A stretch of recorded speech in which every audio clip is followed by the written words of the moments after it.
Então, seja bem-vindo ao MEL Talks desta semana. Eu tenho certeza que o Ben, que está do outro lado, só percebeu Talks até agora. Benjamin Davis, jornalista, neste momento é professor nos Estados Unidos. Foi meu colega, fomos colegas de faculdade na University of Michigan, Ann Arbor, no princípio dos anos 90. Ben, I'm going to ask you in English just a minute. I'm trying to explain to our Portuguese viewers in Portuguese what you do and what we used to do in the past. Como eu estava a dizer, Benjamin Davis é um jornalista de formação, passou algumas décadas por alguns dos principais meios de comunicação norte-americanos e estivemos juntos na Universidade de Michigan, Ann Arbor, no princípio dos anos 90. Ora, eu e o Jorge Marrão, que já passámos uma hora do programa Think Tank com o Joaquim Aguiar a falar sobre eleições americanas, achámos que valia a pena convidar alguém, um Native American, digamos assim, para nos explicar os antecedentes desta eleição, a disputa eleitoral que se vive neste momento sobre vamos para os tribunais, não vamos para os tribunais, e depois a fratura da sociedade americana ao meio e, sobretudo, o que é que vai acontecer. Ben, thanks for accepting our invitation. How are you? I'm doing fine. It's my pleasure to be here. And to your audience, my apologies for not speaking the language. I mean, that's okay. That's okay. Beautiful place and beautiful people. I should be ashamed of myself, but no, that's okay. You know, if you speak slowly as you're doing, most of the people will understand. So there's no problem at all. Can you explain to our audience what did you used to do and what you're doing now, please? Well, most importantly, I met you at the University of Michigan on the Mike Wallace Knight Foundation Fellowship, and it was a great time because we got to use our accumulation of professional journalism to sit back and reflect on where we wanted to go, what we wanted to do. And I studied First Amendment law there and international relations or national security, and it was well worth it. I mean, before I got to Michigan, I was at National Public Radio, or NPR, in Washington. I was the I miss Cook Robert. Oh yeah, I miss Cokie so much, especially during the political season. She and I would always exchange notes or talk about politics, and she was my direction. I would have said to her, "So Cokie, is Trump going to win?" And she would have said, "Ben, he might get really close this time." And I would say something like, "No way, Cokie, after everything that he's done, the silliness, the embarrassments, the way he's handled COVID."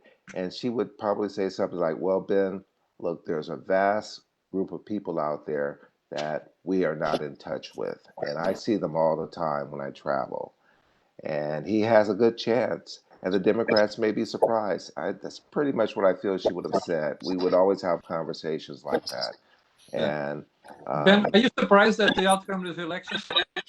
No, I'm not. I am surprised that Trump is so stubborn and that he's not accepting it. But I'm not surprised because there is an undercurrent of organization that was taking place, at least that I know of, in the African American community and in the young progressive community that was persistent.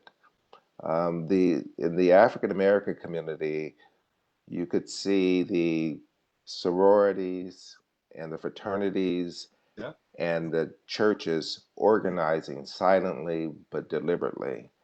It started, I would say, certainly when Stacey Abrams, a political former gubernatorial candidate in Georgia, lost her race, and she started organizing voter registration and get out the vote. I knew that they would come out, but I didn't know that it was going to be, the numbers were going to be so high, so strong, because it was really about self-survival. It was really about trying to get rid of President Trump and replace him with anyone. They would, they would have voted for another independent or another Republican, anyone. The whole idea was that Donald Trump was considered toxic. Okay, in Portugal, one of the discussions at the moment about the American elections is how fractured the society is, because Trump and Biden are separated by a very tiny margin of votes. Yes. Don't you think this is gonna weigh heavily on the Biden presidency, for example, because it's he has to respect the other half of the country. Do you Yeah. think? I think he's the perfect person to show that respect in a very uh, show that respect in a way that people will believe. I think his integrity will come across as he reaches out to people with an open hand instead of a fist. And I think the burden is not going to be as great as a lot of people suspect because I don't know if the country's really divided, Camilo. I really don't. I think they're confused. What happened was is that a lot of people are they're getting a lot of information, tons of information, and that information led them to conclusions. Um, and the information, a lot of it was false, especially about Biden. For instance, um, his having a socialist policy like Bernie Sanders policy. Well, that's not quite what he's. He's no Bernie Sanders. Right, right. He's no Bernie Sanders. But the social media and the trolls flooded people with information like that, especially in the Latin American community in Florida. And those particular communities are sensitive to anything that has to do with socialism based upon Yeah, what's happened in they Argentina. they did run away from socialism Oh, in yeah, Cuba. they ran away from it. They're like, well, so why do we want to run into Biden's arms? And there was a lot of social media hitting them with information like that. And police defunding. There's false information about police defunding. And it's never been about closing down police departments. It's about changing budget lines, get rid Mm. of this and increase it here, all within the police department.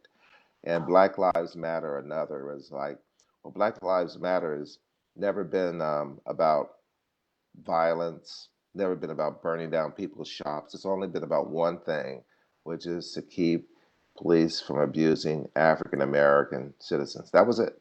That's it. But it's been morphed into something else. So all of this information coming to American voters, what would you do? You're like, I think I'll go ahead and try to vote for Trump one more time in order so I will be safe. And that type of disinformation led to this divide. And I don't think it's that big of a divide. Once people get a sense of what is real, I think we're closer together as a country than most people think. But of course, everybody would laugh at me for saying that. I want to bring George to the conversation. Okay. George. Well, thanks a lot, Benjamin, to accept our invitation.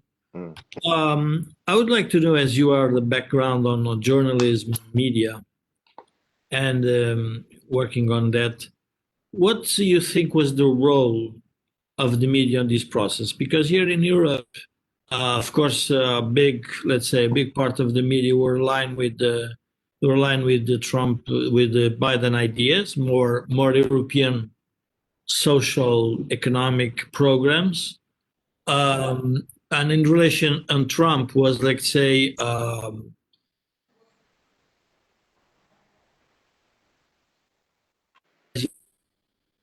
George, you're having trouble. the election was lost by a huge amount of difference on votes, and at the end we are talking about 7%. I was reading today in the Wall Street Journal that polls they say 7% on the popular vote.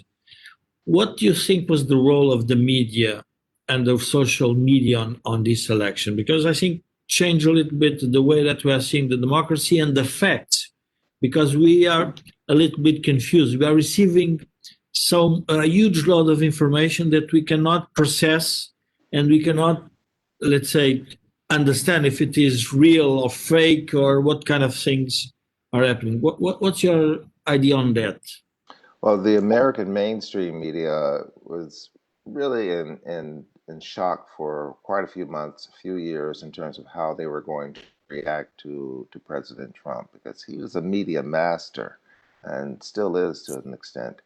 He knew how to manipulate them. He knew how to get them to tell his side of the story.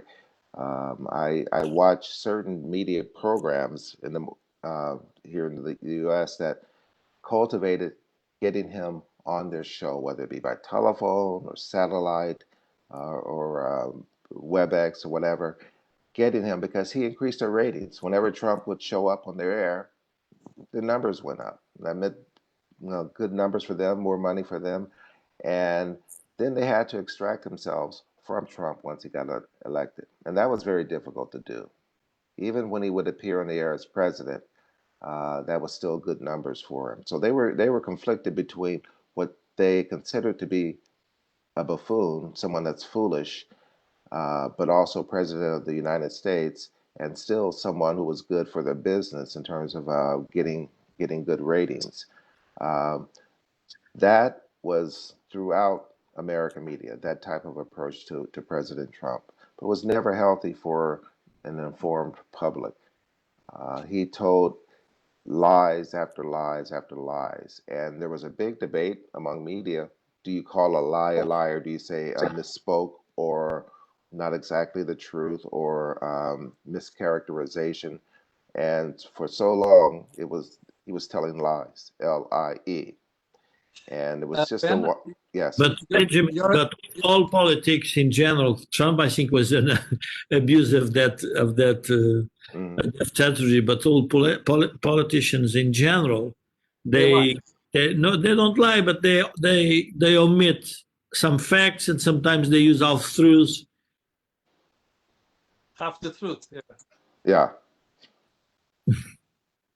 Well, the Washington Post had a running tally, and the last time I checked, he was beyond 10,000 of real, actual lies. Not 19,000? 10,000, yes. And it's not like these are a bunch of liberals in the media fudging the numbers. They documented each lie. Okay. Ben, you're in academia now. You're a teacher, journalism teacher in California. Yes. What do you think about the fact that the three major networks cut President Trump's interview in half when he started talking about legal votes and illegal votes? Do you think this is the role of the media? Do you think they should have done this? I think they have to decide what is information and what is disinformation, and they have fact checkers now, right there on staff listening to him, and they have. You mean at the same time? At the same time, the president is speaking, as he's speaking, and I believe they had to make a on-the-fly decision, an immediate decision. Is he bringing out facts and information to the public, or is he using us as a tool in order to get an edge on his agenda? And I believe in the case of NBC News or MSNBC, they were immediately able to decipher that he was putting forth propaganda towards a political agenda as opposed to supplying facts on voting irregularities, cheating. And they saw that, and they cut him off. And it's de rigueur to cut off the president of the United States for anything. Suppose if one of your students asks you, Ben, do you think this is our role? We should do this. What do you tell them? I always tell them that their role is to seek the truth, find the truth, reveal the truth. And wouldn't it be better if they're not running into the truth, they're in the wrong place if they're not getting the truth. George, we didn't hear you. I'm sorry. George? No, my point was, I think as the media did that, they are making an assumption immediate that he's lying, which is a little bit dangerous because it doesn't give, let's say, the time to check it. I agree with you if after that we can check and say, okay, he's lying. But at the end, what they are doing is they are hiding information in relation to all voters, including non-voters of Trump and voters of Trump. And that is a problem, I think, for the mainstream media, because they are taking positions and then at the end confusing the general public. Yes. Be honest. But what about this question? Wouldn't it be better for the networks who decided to cut off the president's speech to let them say whatever he wanted, and after that have analysts on stage explaining to people where did he lie and what were the true facts and what was not? don't you think it would be better for journalism in general? Yes, to some extent, but he counts on us doing that. And he has learned how to abuse that, and his lieutenants have learned how to abuse that as well.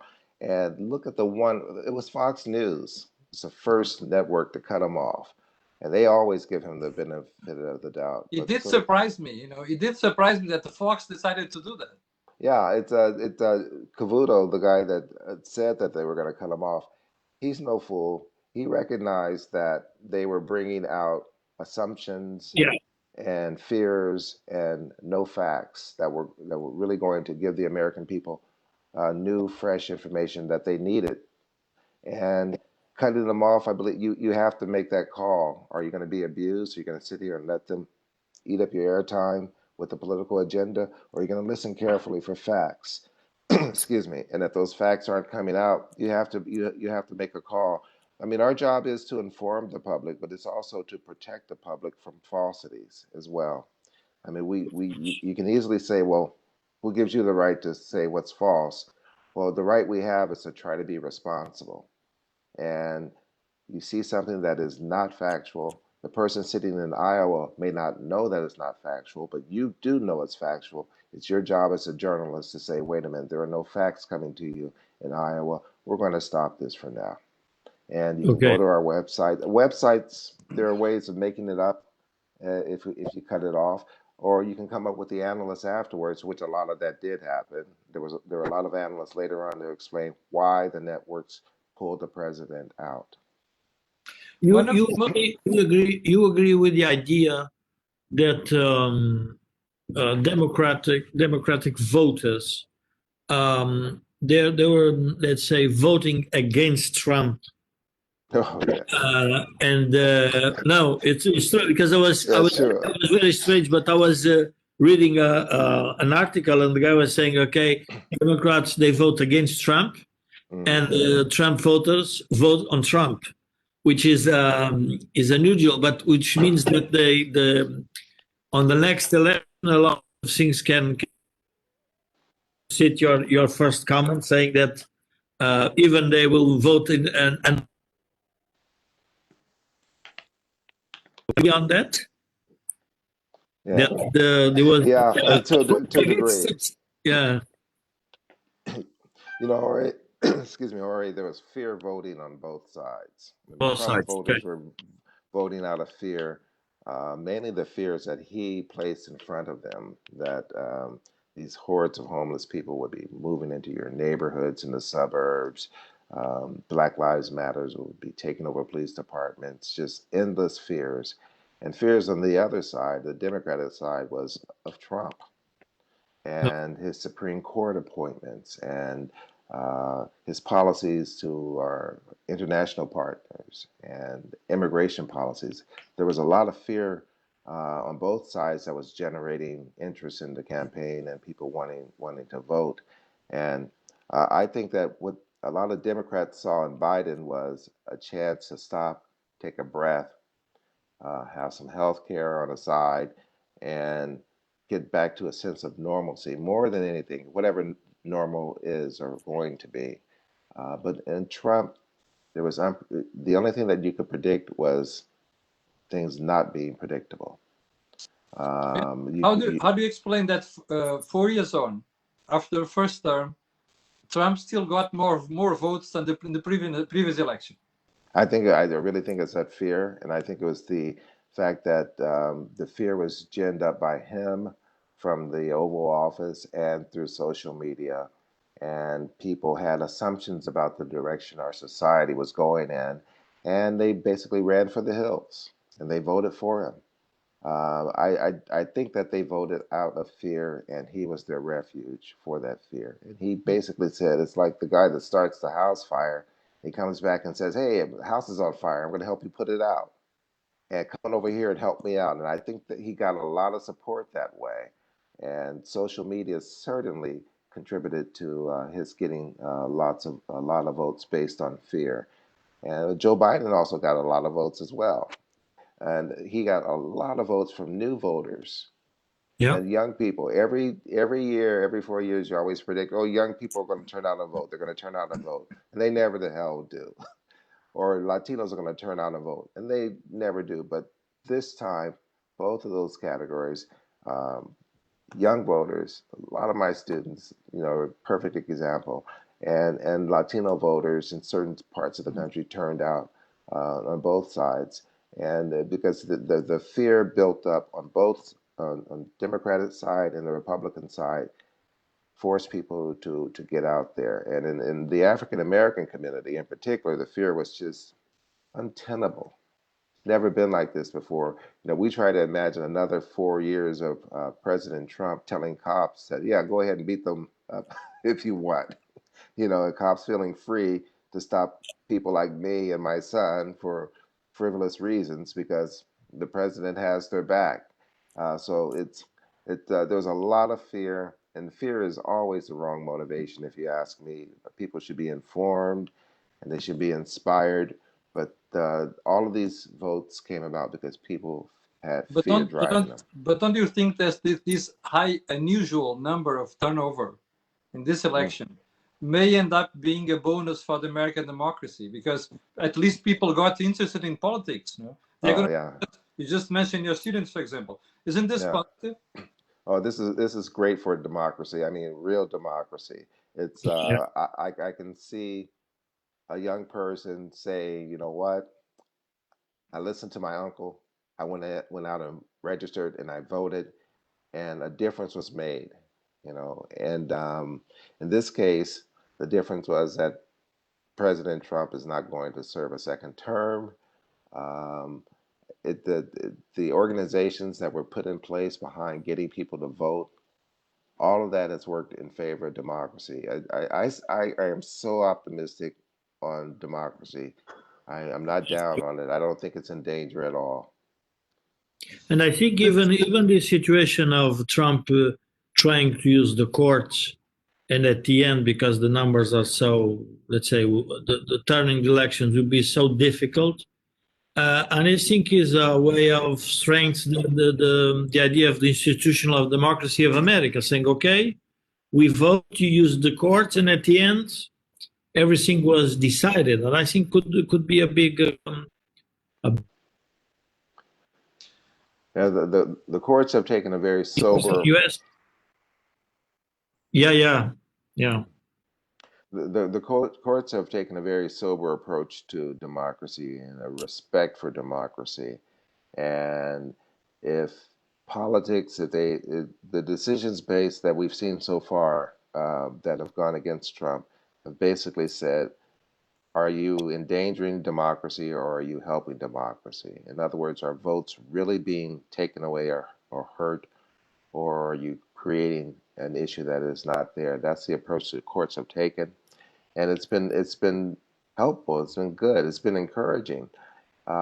If there were problems with our voting process, we also expect the courts to say there's a problem here, it has to be fixed. But that hasn't happened yet. Everybody's encouraged. A lot of the courts, at least on the second level, meaning the district courts, a lot of those are Trump headed courts, people that he's appointed. Ben, but do you think it's positive that both candidates, or in this case Trump, is appealing to the courts? Shouldn't it be political institutions to decide what was wrong or what was okay with the election? That would be great, but we're having a little problem with our political institutions and parties here. Whereas I don't think that the people are really divided, I honestly don't. For sure, Washington is divided. Okay. There's a massive power struggle that's taking place in Washington. So politics, they just won't go to the back room. Mitch McConnell, a Republican, and Nancy Pelosi, they won't go to the back room and hash things out like they used to. They won't talk to each other. So unfortunately, we really have to depend on the courts and pressure coming up from people for the most part. But because the stakes are so high in terms of power and who's going to control the direction of the country, no one's taking it. No one's the political parties aren't taking chances. They're building their camps and they're staying in their camps for the most part. And can we be optimistic about a government that comes out in such a radicalized political environment in DC, for example? And do you think we can expect something useful and interesting from the Biden presidency because of that? Yeah, the rule is if you're going to get elected president, you have to find the middle. You cannot get elected on a AOC or radical or progressive policy. It's not going to happen. You get a lot of great press, you get a lot of young people showing up at your rallies, but you're not going to get elected president. You can't go too far to the right because all of a sudden you'll lose independent voters, more sober voters, more mature voters. So you have to find that sweet spot in the middle. And that's where Biden, believe me, he's going to go there. Bernie Sanders wants to be his labor secretary. That's not going to happen. Yeah, one of the he can't do things like that. Yeah, one of the things I would like to ask you is about the winner of the Democratic Party was Biden, because at the end he defeated the radicals of the Democrat Party. But you think that because when we analyze the Trump terms, we can say that in some areas it was right in relation to the deep state, the bureaucracy taking over in DC, for example. Right. The military lobby with a lot of power, the Wall Street, let's say Wall Street people also with a lot of influence. How you see let's say the reform of both parties? Because at the end, or in the next election, we'll have the same problem, or both parties change a lot, because they say they learn with these elections. What do you think will be let's say the path? Yeah, I think that political money, lobbying money, that has to be restricted, and it probably will be restricted slowly, of course. The bureaucracy within Washington is going to stay there, but I think the revolving door that you have in Washington from bureaucracy to the private sector, that has to be slowed down. That is being slowed down. It's its own fifth army, if you will, in the city. The bureaucrats and the Pentagon and procurement. That's a large part of our gross national domestic product. It's great for Wall Street. It's good for blue collar jobs. And someone's going to get some of the cream off of the top. I just think that you have to keep a closer eye on it. And, we have to spend money. If you want to be a superpower, you got to pay the price to be a superpower. I agree. So you have to, the Pentagon Yes. has to have an important role, but it doesn't have to have an abusive role. It doesn't have to have a wasteful role. And the lobbyists don't have to own the politicians to the degree that they do. And the progressives that we see coming along are basically saying, you're going to raise your money, or we're going to raise our money piecemeal through social media. So we aren't particularly owned or indebted to any particular lobbying group. So that's changing to a degree, but I don't think it's going to change completely. Ben, I'll turn to Portuguese and I'll be back to you in a minute. Eu Okay. quero recordar às pessoas que nós estamos com o MEL Talks. MEL Talks, o nosso convidado de hoje é o Benjamin Davis, jornalista americano, professor também de jornalismo nos Estados Unidos, na Califórnia. E quero lembrar que este programa tem ajuda à produção do grupo Sendis, Alidata, e também tem uma parceria, todo o canal neste momento, com a Prozis. Ben, back to you.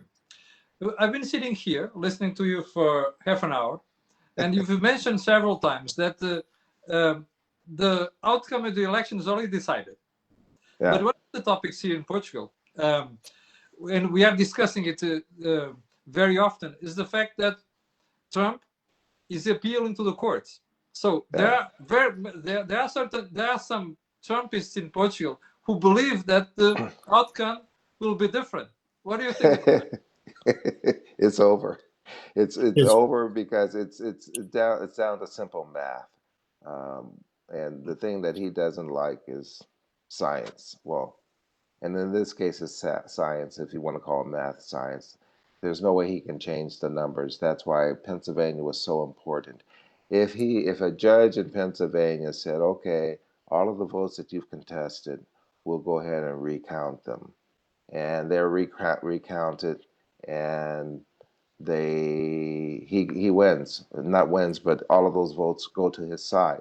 That still won't be enough votes to overturn the decision in Pennsylvania. So the Pennsylvania decision is paramount. And once Biden won enough votes that would counter any challenge votes that Trump put forth, everybody knew that he couldn't be reelected. It's that simple. And so let's say he wins Nevada and he wins Georgia and Arizona. That still isn't enough votes to overcome the votes that the election in Pennsylvania. So that's why the media is going around saying, "Oh, President-elect Biden," with pure confidence, because Pennsylvania was cornerstone to Trump getting reelected, and he didn't win it, and he can't win it. It's impossible at this point. Oh, yeah. Yesterday, I was listening to actually, there is one possibility, and you'll see him play this card in December. Once the electors get together and decide to vote, This is in 16th of December, no? right? Middle of December, at some point. Yeah, that makes sense. Yeah. And they could change their mind, but they won't.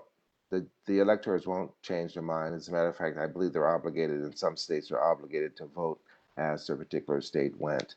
But it's pretty much set in stone that he cannot become president again.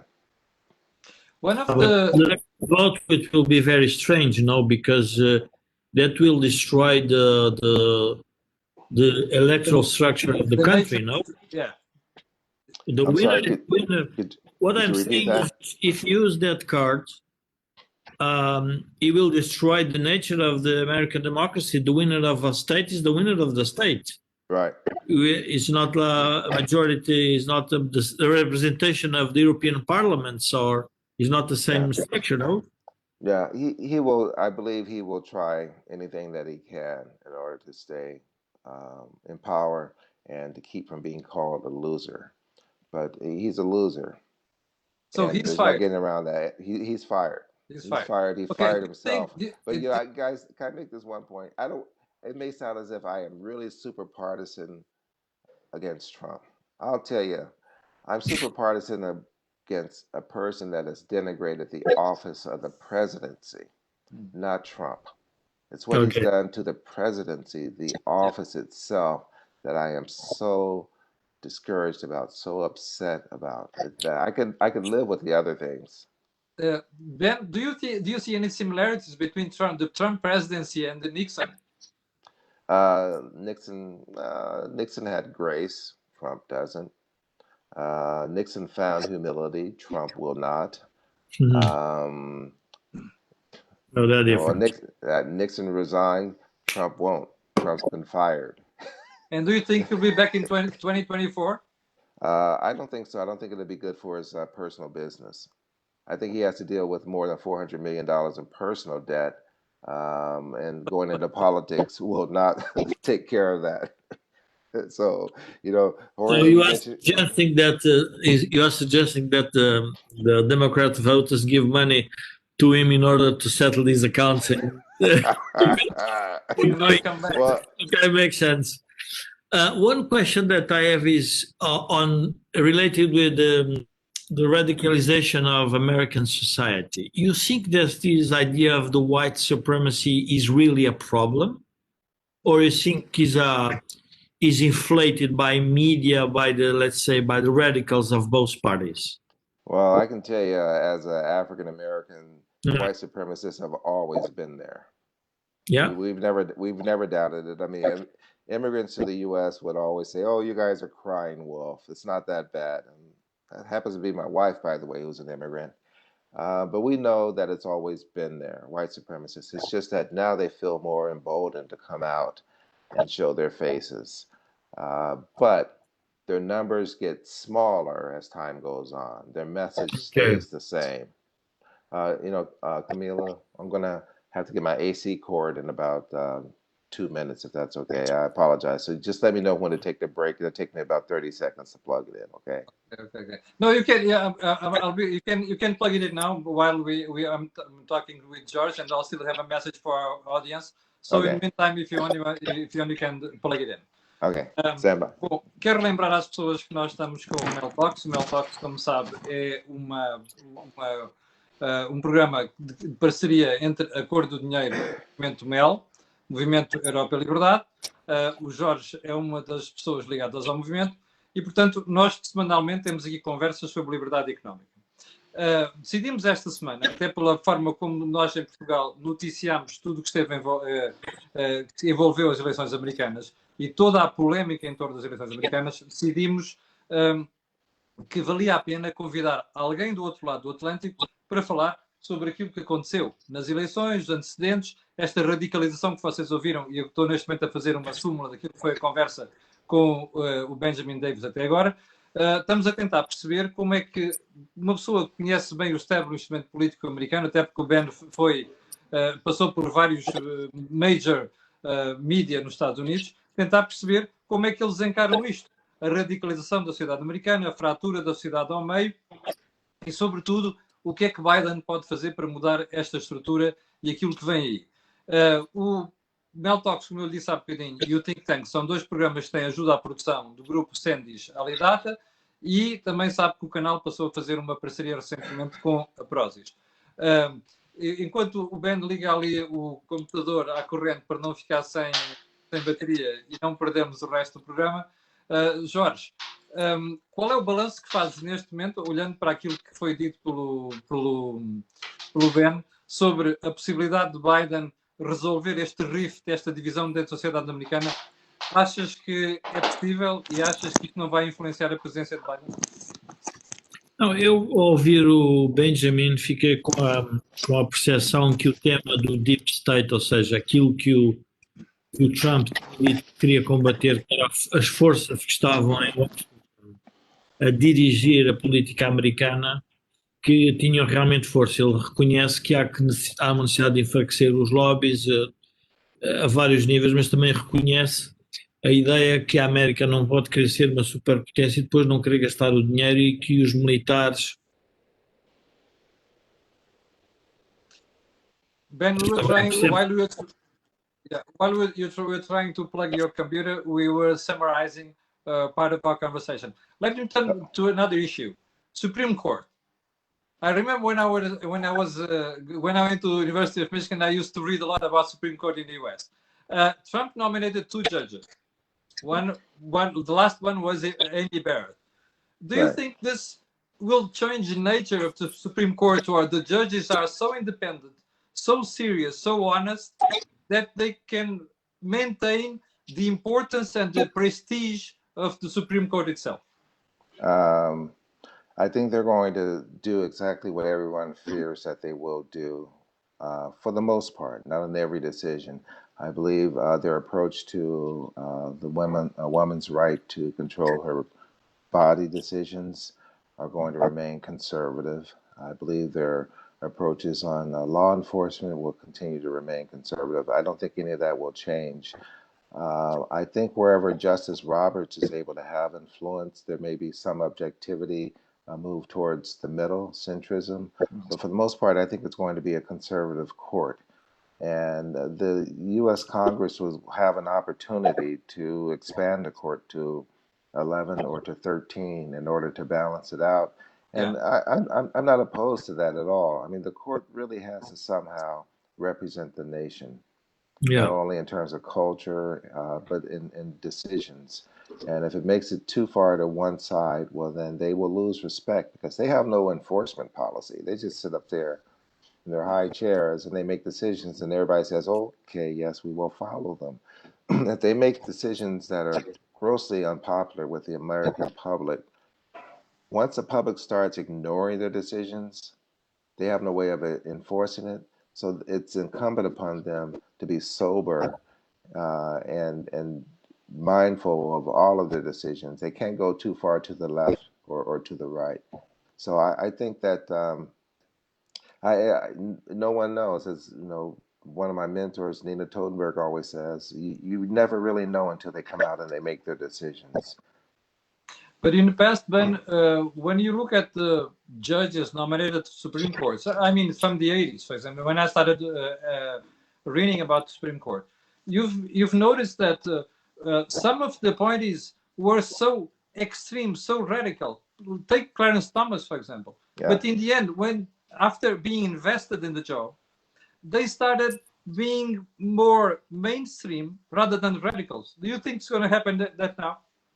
I think that has already happened with Judge Kavanaugh, who's already made a that's move a good towards example. the center in terms of the decision that we Justice think he's going to make. Roberts, Right. And Justice Roberts is the perfect example. I mean, the weight of the position falls on you, like you said, once you're there and you realize as a judge, it's more than just academic. It's more than just analyzing. It's the ability to get people to agree or accept your decision. You have to get the American public to accept your decision. If they don't accept the Supreme Court's decision, the Supreme Court goes away in a cloud of smoke. Yeah. So they really, I think it matures them, as you witness, as you said. It sort of matures them once they get there in terms of what their overall responsibilities are. It evens them out, but they better make the right choice.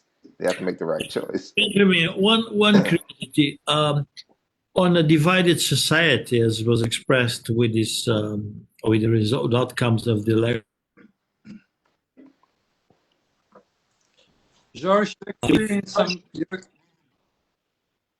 you really problems with your connection, George. You really believe on the American dream, or the American dream is fading away? What do you think? Because take your own case, Ben. Your ancestors came from Africa. Mm-hmm. Yeah. So you're in a perfect position to talk about that. And let me tell you, when I talk with my Caucasian friends, they're like, "Oh man, the world's going to hell in a handbasket." You know, it's like we're losing out. And then the African Americans were like, "Hey, it's actually pretty good. Things are getting better." Okay, good. So it's relative, but yes, things are getting better. It's not going to be easy. Okay. It's going to be a struggle, because giving up power and exchanging power or sharing power is always a difficult process. And what African Americans, and I can only speak about my specific African American culture. I can't talk about my wife's Jamaican culture or anybody's Kenyan culture, but our culture is pretty much, we want to make things work. We sort of like these ideals we put in the Constitution. Sounds pretty good. So let's keep working towards that. But there are plenty of Caucasian Americans who are saying, nah, you guys, if you get power, you're going to start finding ropes and trees, and you're going to string us up, and you're going to take all our toys, you're going to take away our great income. And our attitude is why would we ever want to do to a human being what was done to us? So let's try to figure out how to make this work.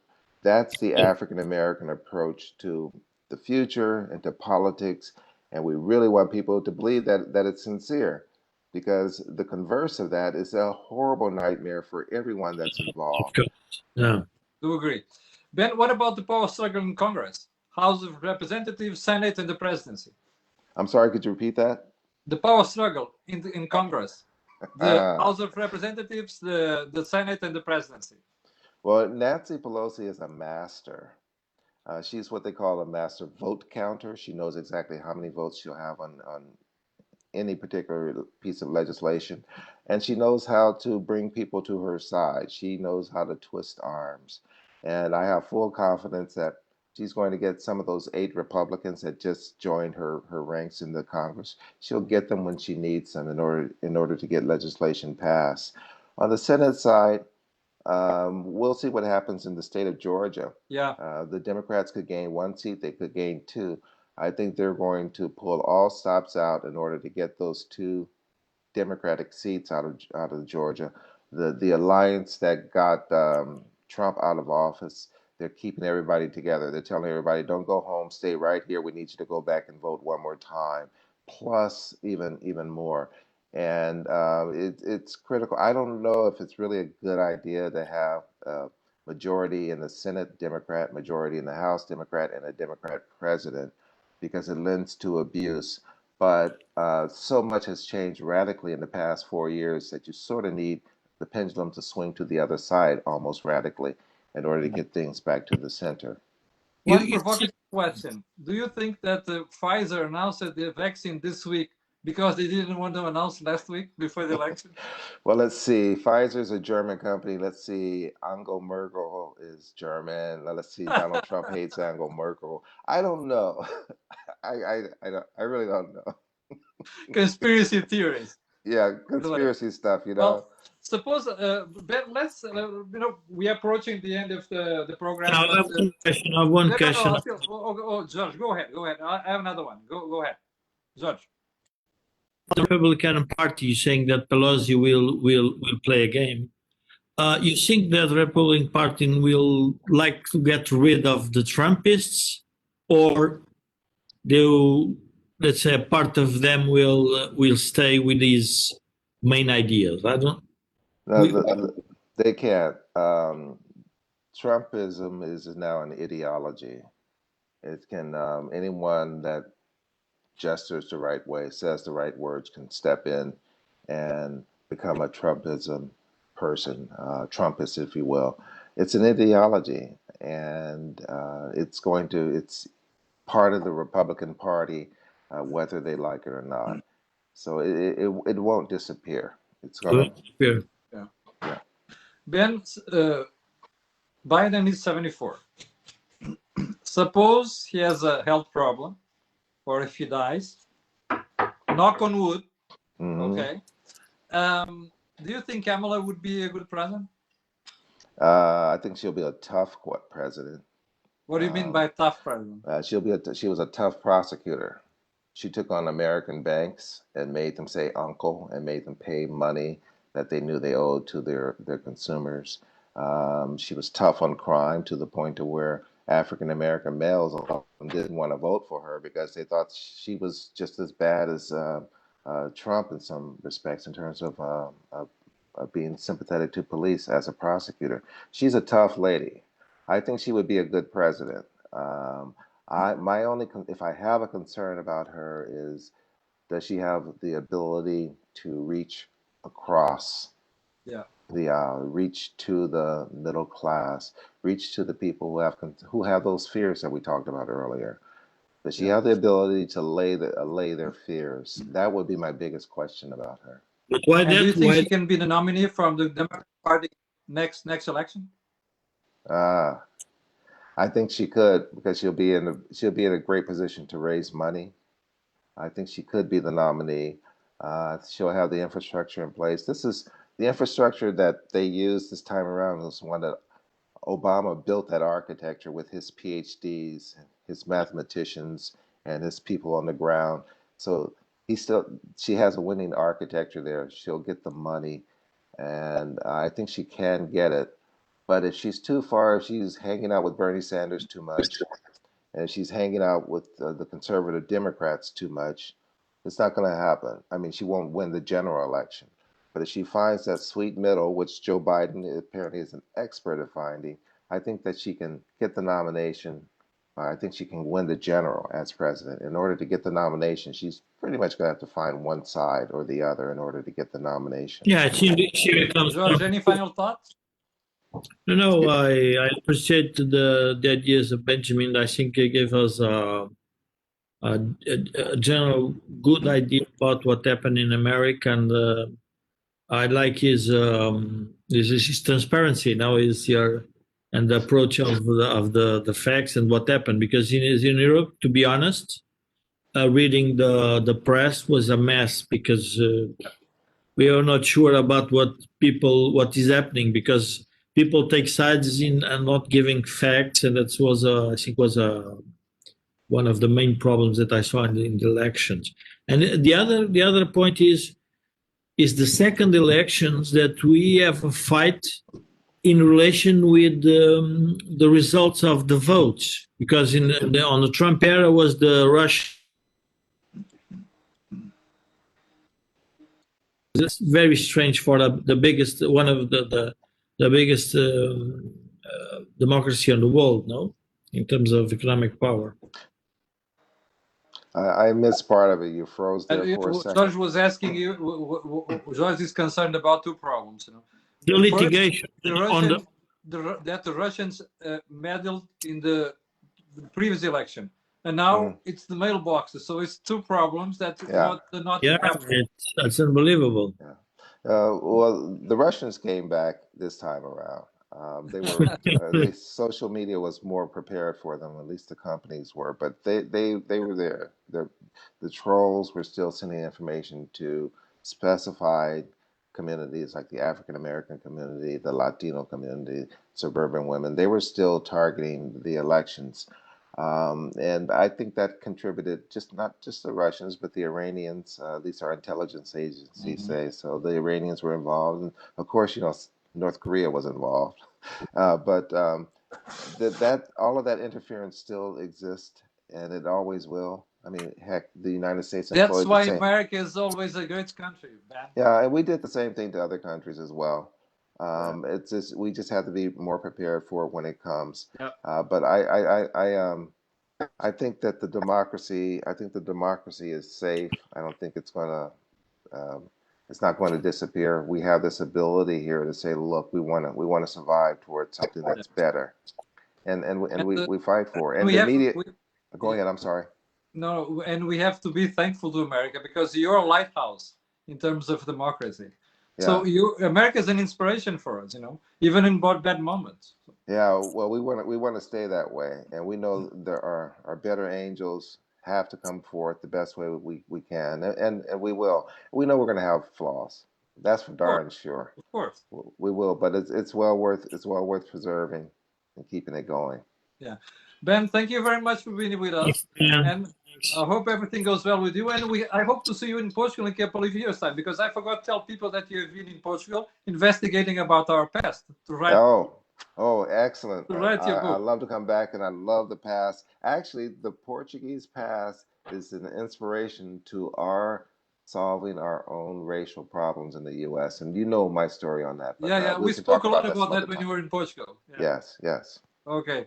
Ben, thank you very much again. We'll hope to have you here in another time. Thank you very much. Anytime. You're welcome.